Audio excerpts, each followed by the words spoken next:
Hello and welcome to my channel. My name is Peter Abraham. I am a registered nurse with varied experience, but extensively in hospice and palliative care. And I'm currently on the road to become a certified end-of-life doula. If you're new to this channel, welcome. Thank you for being here. In this channel, we talk about various topics related to chronic illness and terminal illness.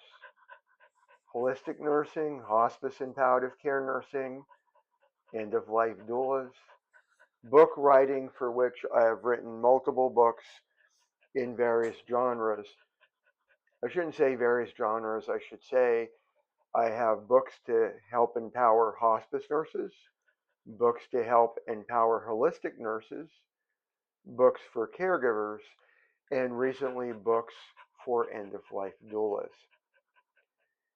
And so sometimes we'll have topics of like, how do you do a cover, or how do you do this or that in Canva?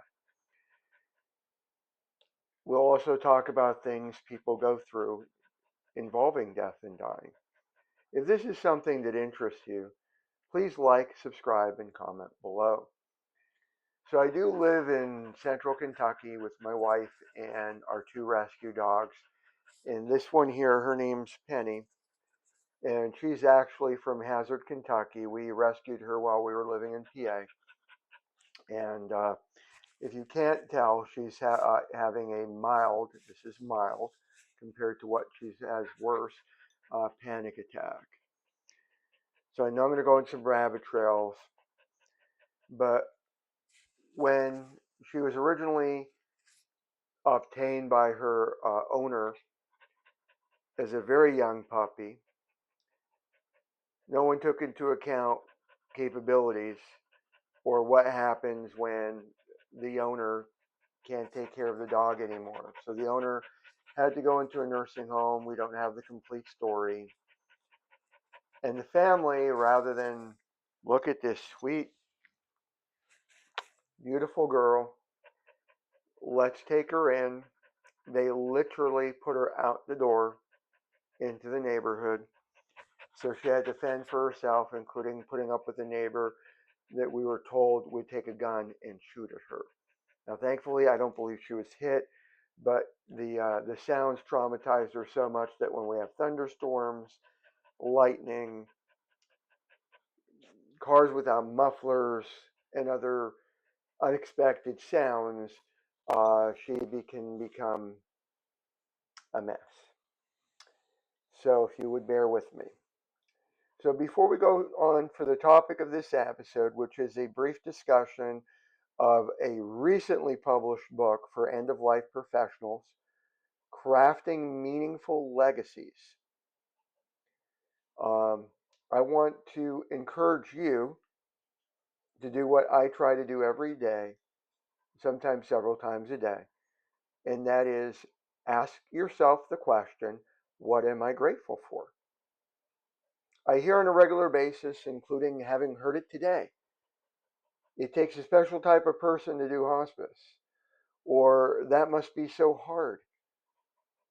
And from a point of view, there is difficult challenges. There are a variety of emotions. But how is that any different from the emergency room nurse who has a young child come in that's been severely harmed in different ways? Or somebody that reminds them of their grandmother or aunt. We're all human beings. We're connected one way or the other. So I find that building resilience involves several things. One, it involves a strong faith, and I'm not here to preach or proselytize to you. Two, it involves forgiving others, because that's your benefit, not for them. And three, something that I believe is easier than the first two from a point of view, and that is to ask, what are you grateful for? So for me, I've been fighting a lot of good tears and speechlessness.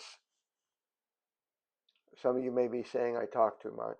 You're probably right, at least now on this channel. But Marie the founder of remote training, and I'll put in the link below for LPNs and RNs for how to be a utilization review nurse, how to be a chronic care nurse, how to be a triage nurse, how to be a diabetic educator. And her courses are meant to allow anyone who is an LPN or RN to have a significant increased chance to work from home. And there are certain agencies that only or predominantly look for Marie's graduates to uh, hire. And so Marie, a while back, ended up buying my nurse's guide to motivational interviewing. And I didn't hear, I mean, I guess I heard it. I think it's gonna be good. I look forward to reading it. And I'm so appreciative of every one of you that buy and read my books. And I try not to go back, and I feel I'm bugging if I ask for a review.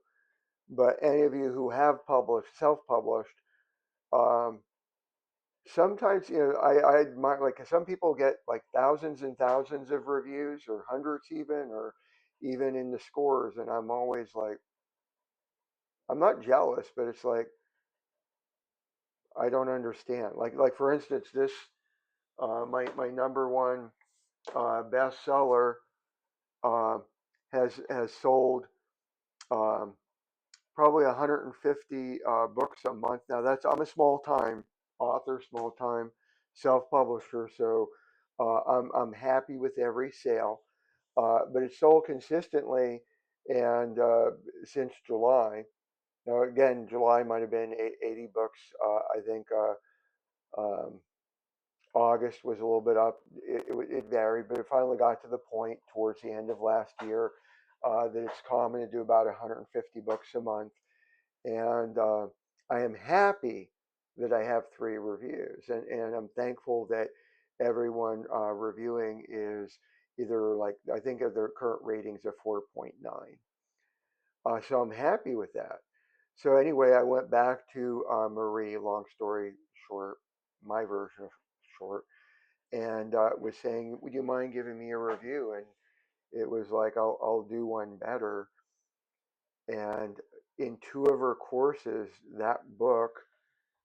this book here, is now required reading, and I am floored. Marie, if you're watching this, thank you. Um, I don't know if I'll ever have enough words to tell you how much that means. Between the print cost of the book and Amazon's cut, I don't get much. It's $20.95 on Amazon.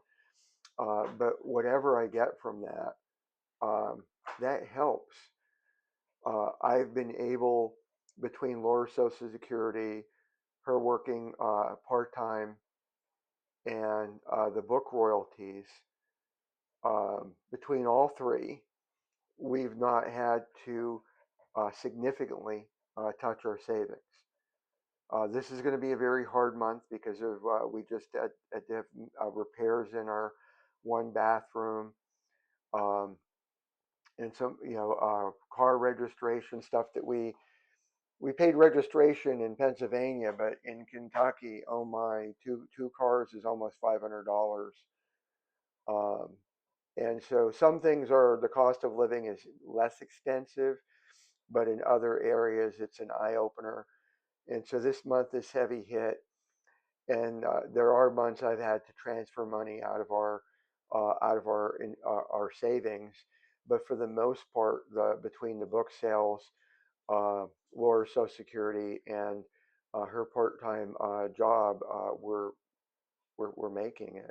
Thank you, God, and thank you for everyone buying, and thank you for Marie, because one of my concerns of just being very transparent, very vulnerable with you all, is there's going to come a point in time where those who are going to buy my hospice books are not going to be buying them. There's going to come a point in time where there's going to be applications out there that will reduce the need for books. So that's one of many reasons why I have several series and I try to write to different audiences. But Marie, I I have no words other than thank you so much. I'm humbled. I could not imagine this. Um, if I say any more, I'll get too emotional. I just want you to know I'm thankful and my family's thankful.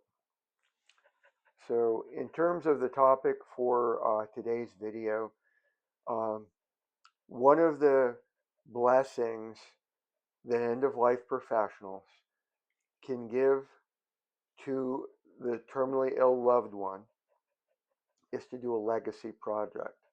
Now, not every hospice I worked for had somebody able to do a legacy project. Not all end of life doulas get involved in legacy projects. And I always was amazed on how much effort went into doing a good legacy project. So I absolutely love learning and researching. So when I was looking out there, what's available? Like I'm heading down the road of becoming an end of life doula. What's available for me and others? Because I'm not too artistic. I've been working with a camera company to identify the best camera and gear that I would need in order for me to help somebody, do put together a legacy project, to record lectures as I'm out there in the community, to be a better webcam than the built-in one in my laptop, along with a better microphone than what I'm using now to go with the camera and so on. But as I looked, I really could not find anything comprehensive. And I did find articles, here's 10 legacy projects here, here's 9, here's 5. And I'm grateful for what they put out there, but like a lot of things anymore on the internet, maybe this is just me, it wasn't very thorough. I'm not trying to pick on them, but I need like a recipe. You're going to tell me to do, even as like we talked about Muriel Life last episode. Well, what are the steps? What else do I need? Do I need equipment? Could I use my cell phone? So I wanted to put together a book, a guide, depending on your point of view, and be as thorough as possible and cover the grounds of here's a basket of ideas along with prognosis-driven legacies. So before I duplicate the output, let me just stop here. We'll go into the overview and then we'll have the outro. This is a brief overview of the recently published book, Crafting Meaningful Legacies, a guide for end-of-life professionals. When I wrote this book, originally the intent was for end-of-life doulas, but the more I was thinking about it, having worked in hospice, there are social workers who will do legacy projects. There are hospice volunteer coordinators that will do legacy projects. And there may even be family members that are in the situation where I can't find an end of life doula. Maybe the hospice provider's unable to help and they need resources. So I love being able to try to fill in the gaps for resources to help others, especially in their darkest hours. Before writing this book, I did examine the various books on Amazon.com and the books out there to guide those of you interested in doing legacy work was minimal. Nothing was comprehensive, and so I wanted to write a book that met two basic goals. One, to be able to provide a foundation of lots of choices. So chapter 3 provides 50 legacy ideas. So if you go out there on the internet and you're scouring, there's articles, here's 10 and here's 5 and here's 7 and here's 9. Well, chapter 3 has 50. What makes them more meaningful is each of the legacy ideas that are presented, not just chapter 3, use the SMART goal framework: specific, measurable, attainable, realistic, time specific. There's also sourcing list for materials and how to implement it along with case studies. So I mentioned number one, I wanted to be able to say, here's a container of ideas to look at. But then number two, which is beyond important, is how much time is left.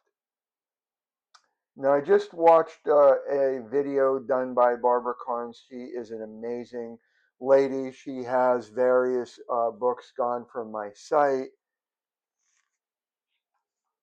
The Time to Live, My Friend I Care, Pain at the End, The 11th Hour, and many, many more.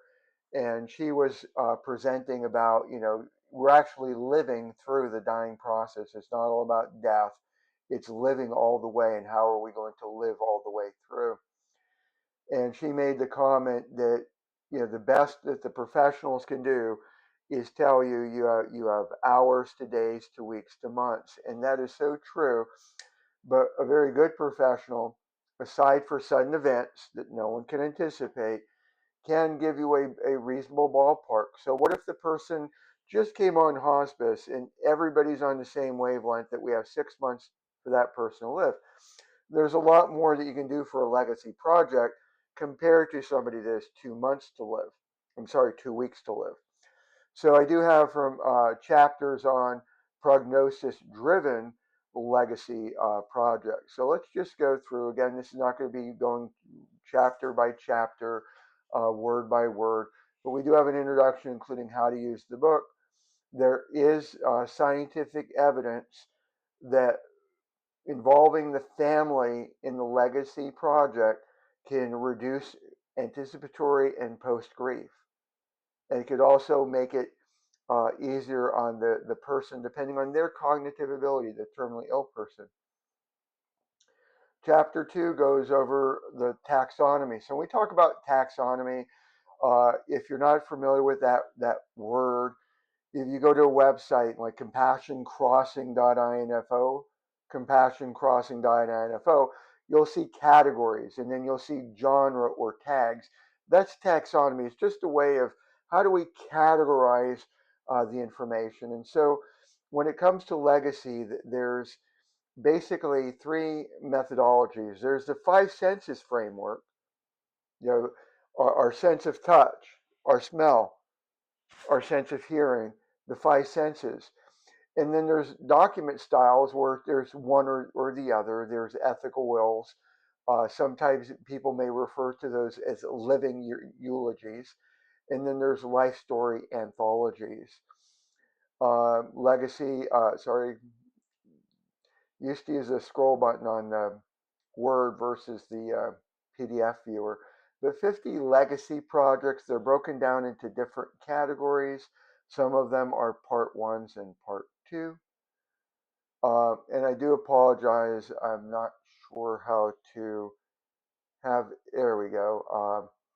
Just bring down, let me see if I can come up one. Okay, there we go, make it a little bit more easier so it's not cutting off the heading. Sorry about that. Chapter 4 is looking at, what could we do if we have a 6-month prognosis? Chapter 5, a 3-month prognosis. 6, a 1 month. 7, 2 weeks. And chapters 5, 6, and 7 are looking at two different ideas to pull from. And obviously, as you as the reader might say, I think I could pull one of these other 50 off, even if in the book the example that was given seemed like it might take longer. But I've been doing this for a while. You are you. You go your way and be blessed by this work is my hope. So chapter 8, the SMART goal framework. Chapter 9, budgeting and sustainable sourcing. Chapter 10, we need to take into account Not only culture, but what about language differences? I have had hospice patients that are multilingual, and it is unbelievably common for towards the end they start alternating between multiple, two or more languages. And if me, I only speak one, that can be challenging, but this is their journey. Chapter 11, community and family partnerships. It's so important to involve the family, friends. The family is who the patient determines, the loved one determines. This is my family. Then that is their family. And then there's some ways to quantify the value of the assessment. Then we have the conclusion. I do have a number of appendices, glossary of terms, a SMART goal worksheet, material supply directory, culture sensitive checklist, emergency legacy kits that you could put together in advance. So if you're an end of life professional, you could actually have a kit available, maybe several, that if you have that case, maybe you have plan A that's a 6 month case that turns into less than 2 weeks and you're rushing, go to your emergency kit. And then the very important photography and video release form. If you are taking pictures and video, always cover your butt, so to speak, and get the sign form. And then there are APA references. Now, the book is not written in APA format in terms of chapter by chapter, page by page, but I do have references for the materials that I utilized in the back along with my bio.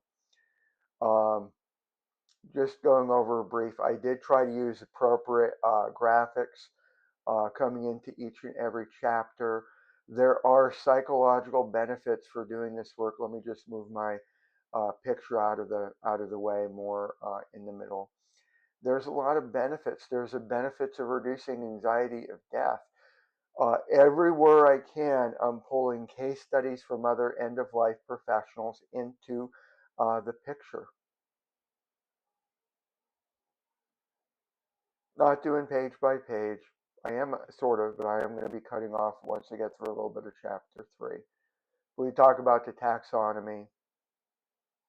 There's learning objectives in every chapter.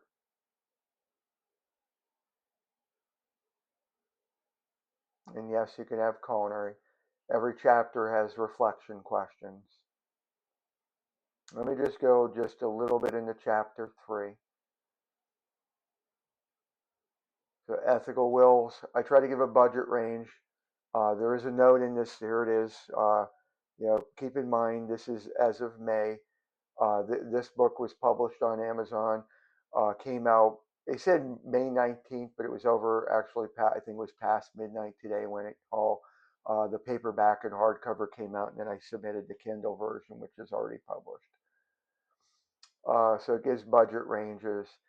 Last episode, I went over Muriel Life. So Gary is very active on both Facebook and LinkedIn. He is willing, Gary, the founder of Muriel Life, is willing to get together with you. So if you're running into any bumps using his software, or you have ideas like, I really like this, but I wish you could do that, he is very active in trying to make this work.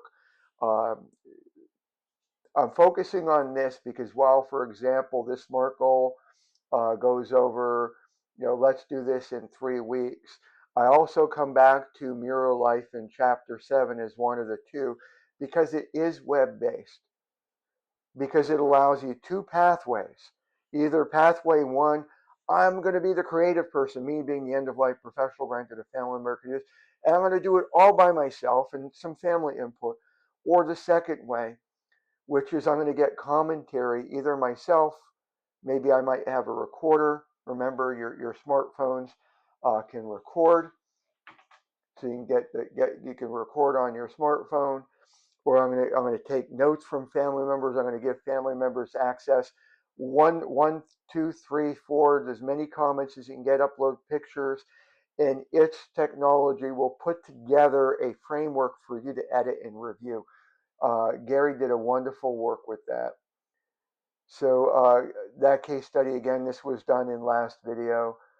But here, I'm not going to go through all the chapter three, mainly in part because even though this is copyrighted material, I don't want somebody taking notes, and I'd rather people ask, could I use this in my book or could I use that? I'm getting more involved in book donations and just trying to help others out there to make things work as best as possible. So let me pause this for a moment. Thank you so much for your time watching that overview. The book is available now on Amazon.com. I'll put in a link in the description below. It is available in Kindle format, paperback format, and hardcover format. I'd love to be able to price as economically as possible for the hardcovers, but the print costs dramatically go up for hardcover, so the price there is reflected in the cost.